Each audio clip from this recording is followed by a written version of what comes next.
సంగారెడ్డి జిల్లా ఆందోళన నియోజకవర్గంలో ఏ పార్టీ గెలుస్తుందో రాష్ట్రంలో అదే పార్టీ అధికారంలోకి రావడం ఖాయం.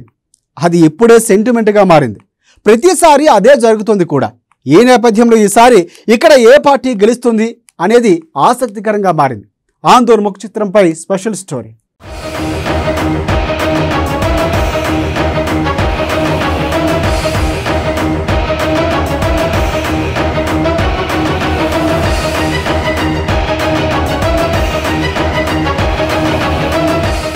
సంగారెడ్డి జిల్లాలో అతిపెద్ద నియోజకవర్గం ఆందోళ్. ఈ సెగ్మెంట్ లో ఆందోళ్, పుల్కల్, టేక్మాల్, అల్లాదుర్గం, వట్పల్లి, చోట్కూర్ మండలాలున్నాయి. ఈ నియోజకవర్గంలో మొత్తం 2,23,352 మంది ఓటర్లున్నారు. అందులో 1,08,000 మంది మహిళా ఓటర్లుండగా మిగిలింది పురుష ఓటర్లే. ఈ నియోజకవర్గానికి ఇప్పటి వరకు 15 సార్లు ఎన్నికలు జరిగాయి. అందులో కాంగ్రెస్ 8 సార్లు, టీడీపీ 4 సార్లు, ఇండిపెండెంట్ అభ్యర్థి 1 సారి, టీఆర్ఎస్ 2 సార్లు గెలిచింది.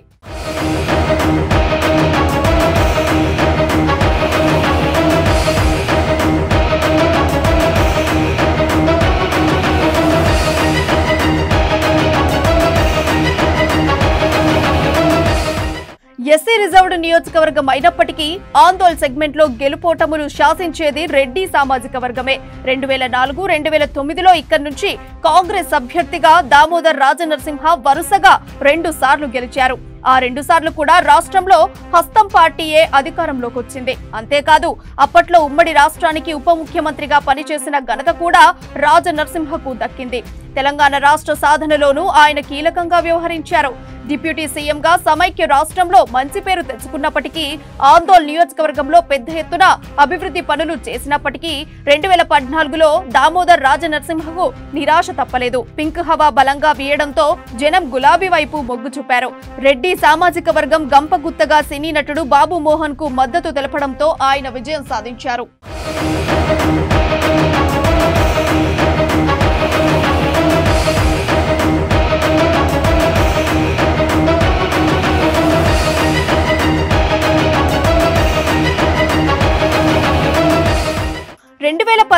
ఎన్నికల నాటికి హఠాత్తుగా తెరపైకి వచ్చి స్థానిక నినాదం ఎత్తుకున్నారు చంటి క్రాంతి కిరణ్.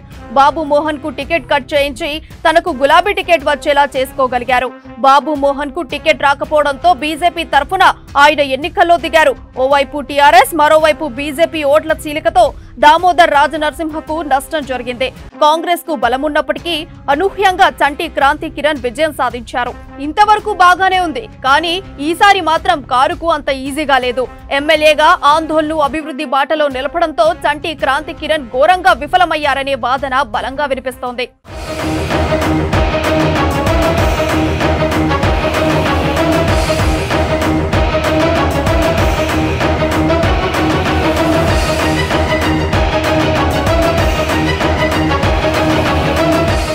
చంటి క్రాంతి కిరణ్ ఎప్పుడు హైదరాబాద్ లో ఉంటారని, అడపాదడపా నియోజకవర్గానికి వచ్చి వెళ్తుంటారని విమర్శలున్నాయి.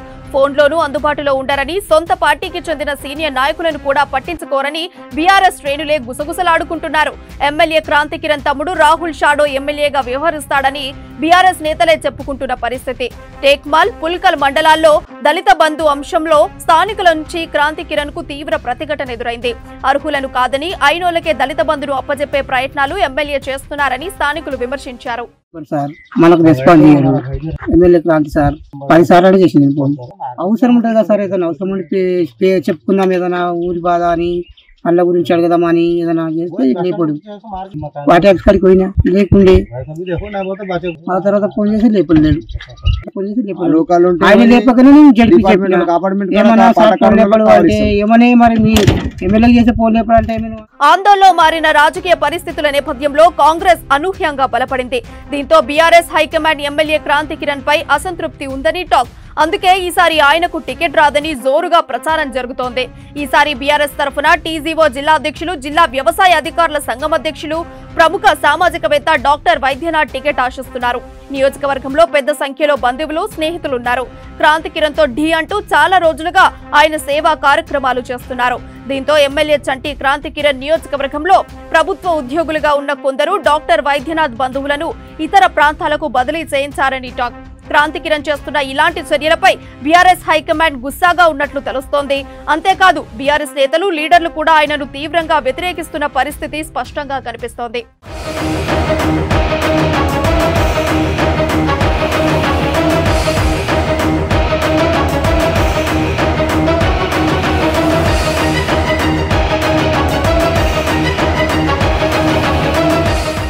ఎమ్మెల్యే చంటి క్రాంతి కిరణ్ నియోజకవర్గానికి చేసిందేమీ లేదనే భావన జనంలో చాలా బలంగా ఉంది.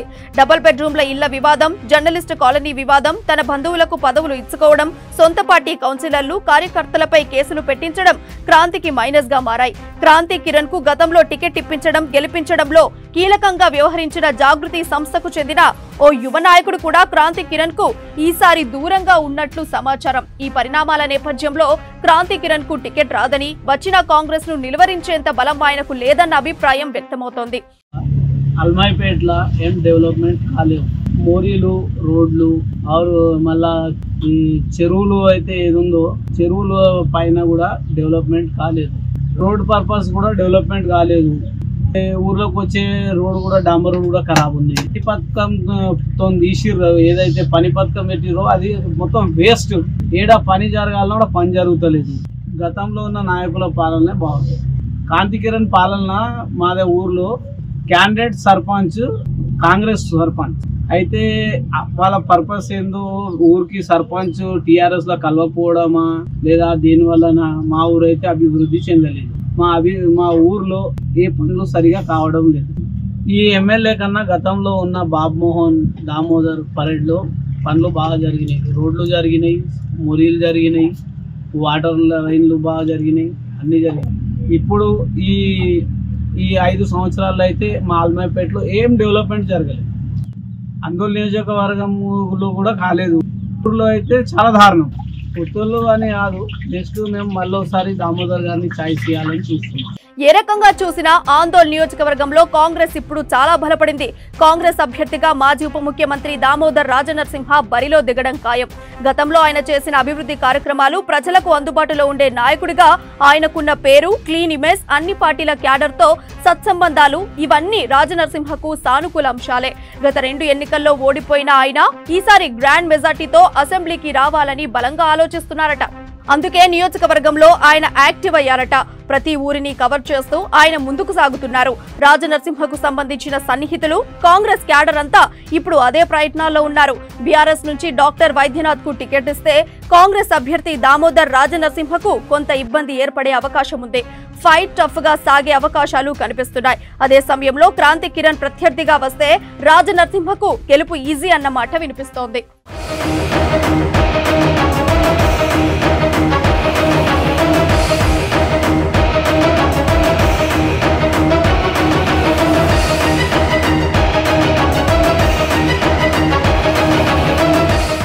ఆందోళనలో గత ఎన్నికల్లో పోటీలో ఉన్న బీజేపీకి ఈసారి అభ్యర్థులే దొరకని పరిస్థితి.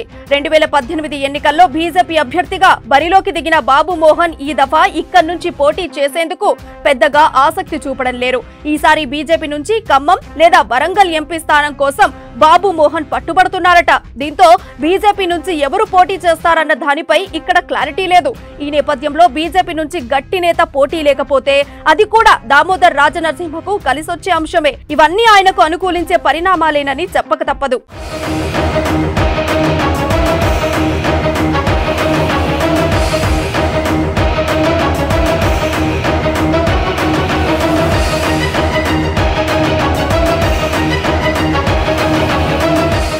మొత్తంగా ఆందోళన నియోజకవర్గంలో ఈసారి గెలుపే లక్ష్యంగా కాంగ్రెస్ పావులు కదుపుతోంది.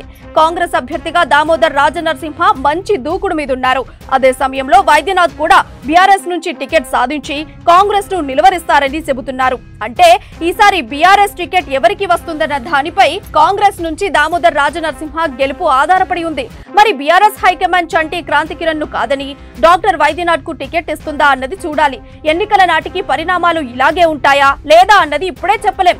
కానీ ప్రస్తుత పరిస్థితులను బట్టి చూస్తే దామోదర్ రాజనరసింహకు పరిస్థితి కొంత అనుకూలంగా ఉందని పరిశీలకులు అంచనా వేస్తున్నారు.